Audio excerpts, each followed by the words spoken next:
Assalamualaikum warahmatullahi wabarakatuh. Selamat pagi kawan-kawan para praktisi maritim Indonesia, para marine surveyor, para independen marine surveyor. Salah satu tugas daripada marine surveyor di dalam pembelian suatu kapal atau pre-purchase survey, bila melakukan pre-purchase survey, yaitu melakukan identifikasi masalah-masalah apa saja yang timbul pada saat kapal sudah dibeli, sehingga pre-purchase survey harus mempunyai tujuan bisa menemukan masalah-masalah yang potensial saat kapal telah dibeli. Bagaimana caranya? Yang pertama, kita harus mengusahakan bahwa bagian-bagian kapal yang perlu dilakukan NDT dilakukan NDT. Misalnya ultrasonic test untuk daerah-daerah yang tersembunyi, yang tertutup misalnya. Kita gunakan ultrasonic test. Bila perlu gunakan radiografi kalau memang membutuhkan. Atau yang lebih sederhana namanya magnetic particle testing. Hal ini untuk tujuan mendeteksi kerusakan pada bagian konstruksi kapal yang tersembunyi.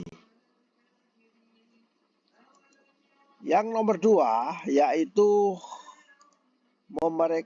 memeriksa sistem kapal yang tersembunyi. Yang tersembunyi artinya yang jarang bisa dilihat, misalnya pipa-pipa yang ada di kapal yang tersembunyi, kabel tersembunyi, peralatan tersembunyi. Kita harus periksa untuk memastikan apakah ada kebocoran atau tidak, atau terjadi kerusakan karat atau tidak. Yang ketiga yang harus kita perhatikan adalah pemeriksaan bagian-bagian tersembunyi lainnya.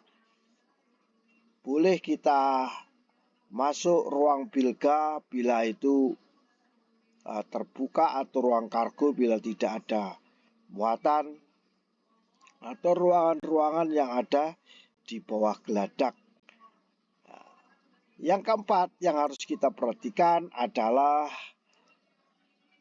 kita lakukan histori perawatan kapal. Kapal ada namanya perawatannya.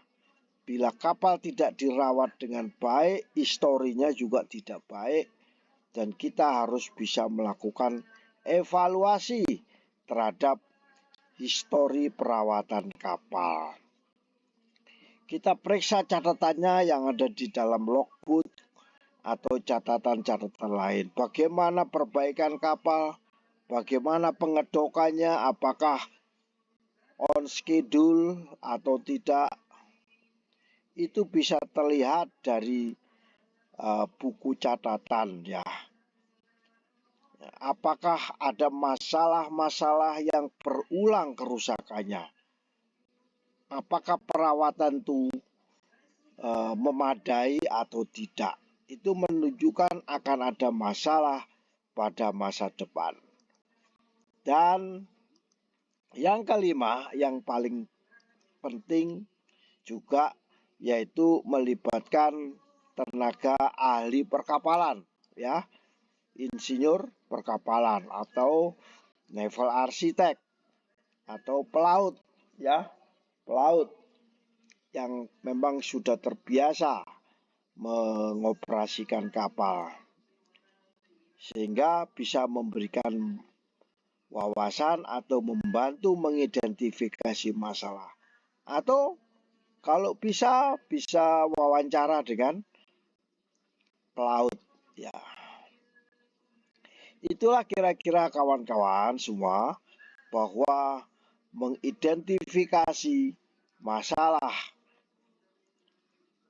ya, mengidentifikasi masalah yang potensial pada saat kita melakukan pre-purchase survey ada 5. Yang pertama, pengujian dengan menggunakan non-destruktif dan pemeriksaan sistem yang tersembunyi, pemeriksaan lainnya yang tersembunyi, mengevaluasi histori perawatan kapal dan konsultasi dengan ahli perkapalan. Dan ini akan bisa menjadi langkah yang tepat dalam menemukan atau mengidentifikasi masalah yang mungkin akan terlibat dalam pemeriksaan awal, sehingga membuat keputusan oleh calon pembeli kapal yang lebih berwawasan dengan baik. Demikian kira-kira sharing singkat dari saya, semoga bermanfaat.